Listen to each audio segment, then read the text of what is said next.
Assalamualaikum. Myself Said Anwar from First Year Morning. Today our topic is hydrolysis of salt and characteristic of acid and base.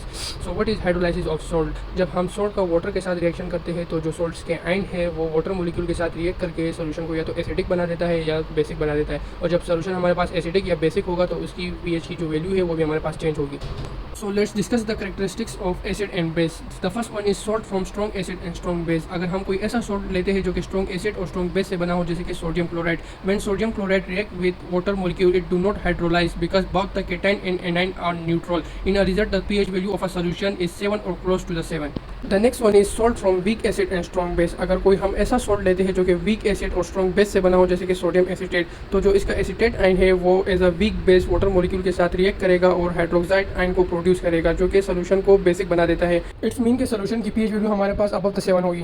The third one is salt from strong acid and weak base. अगर कोई हम ऐसा salt लेते हैं जो कि strong acid और weak base से बना हो, जैसे कि अमोनियम क्लोराइड, तो जो अमोनियम क्लोराइड का अमोनियम आयन है वो as a weak acid water molecule के साथ रिएक्ट करेगा और अपना प्रोटॉन आयन डोनेट करके हाइड्रोनियम आयन बना देगा जो कि सोल्यूशन को एसिडिक बना देता है. और अगर हमारे पास सोल्यूशन एसिडिक होता है तो उसकी pH वैल्यू हमारे पास बिलो द 7 होती है. The last one is salt from weak acid and weak base. अगर हम कोई ऐसा सॉल्ट लेते हैं जो कि वीक एसिड और वीक बेस से बना होता है तो उसकी जो pH की वैल्यू है वो हमारे पास Ka और Kb की कंसंट्रेशन पर डिपेंड करती है. इट्स मीन अगर Ka ग्रेटर देन Kb होगा तो सोल्यूशन हमारे पास एसिडिक होगा, और Ka लेस देन Kb होगा तो सोल्यूशन हमारे पास बेसिक होगा, और अगर Ka इक्वल टू Kb होगा तो सोल्यूशन हमारे पास न्यूट्रल होगा. Thank you.